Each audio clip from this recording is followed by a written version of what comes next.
आज पाबदा माछ बुना আপনাদের মাঝে শেয়ার করব। তো এই যে কয়েকটা মাছ ভেজে নিলাম আর কয়েক পিস কাঁচা রেখেছি আপুদের জন্য। তো টমেটো আর পেঁয়াজ দিয়ে ভুনা করব। তো কাঁচা মাছটা হচ্ছে আপুদের জন্য, ভাইয়া আপু কাঁচা মাছটা অনেক পছন্দ করে খায়। তো এই যে আমি টমেটোটা তেলের ভিতরে দিয়ে দিলাম, পেঁয়াজ আর টমেটো। তো কে কীভাবে ভুনা করেন আমাকে কমেন্ট করে জানাবেন। তো আমি এভাবে আমার নিজের মতোই রান্না করছি আজ। তো এটা একটু ভাজা করে নিয়ে এখন আদা বাটা রসুন বাটা দিয়ে দিব।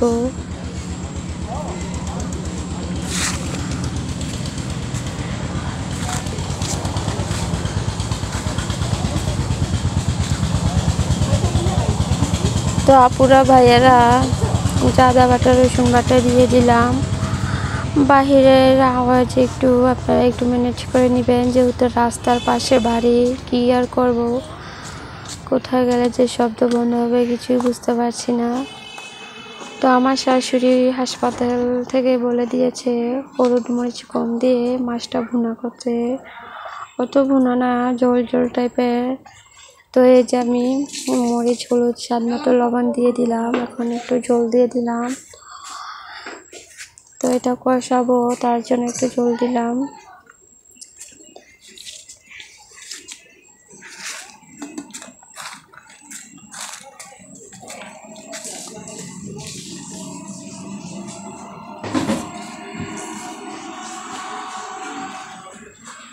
তো এই যে ঢাকনা দিয়ে ঢেকে দিলাম, ঢাকনাটা উঠিয়ে নিয়েছি অফ ক্যামেরার ভিতরে।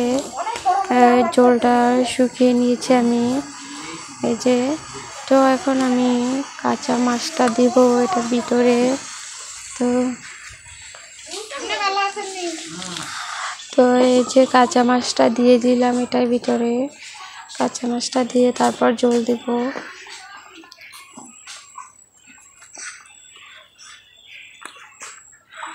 তো আমি হাসপাতালে দেওয়ার জন্য মুরগি মাংস রান্না করেছি, ডাল আছে আর পাবদা মাছ বোনা। তো ভাবলাম যে শর্টকাট একটা ভিডিও দিই, আমার কাছে এখন ভালো লাগে না কিছু করতে, তার জন্য আর কি। এই যে ঝোল দিয়ে দিলাম। তো ঝোল দিয়ে এখন ভাজা মাছটাও দিয়ে দেব।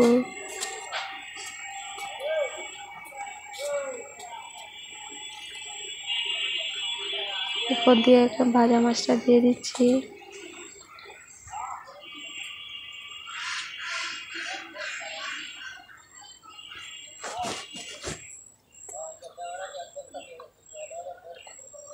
তো আমার ইউটিউব চ্যানেল থেকে নতুন আপু ভাইরা যারা দেখছেন অবশ্যই সাবস্ক্রাইব করে পাশে থাকবেন। আর পুরাতন আপু ভাইদেরকে অসংখ্য ধন্যবাদ।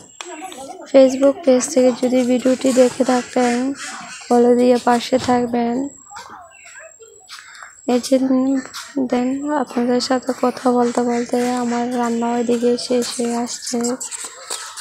তো আমার শাশুড়ি মাকে দেখালাম যে এতটুকু ঝোল রাখবো কি না, ভিডিও কলে বলছে যে হ্যাঁ এতটুকুই রাখো। আমার রান্না এই যে শেষ। তো আমার মাছ বোনা কেমন হয়েছে আপনারা কমেন্ট করে জানাবেন।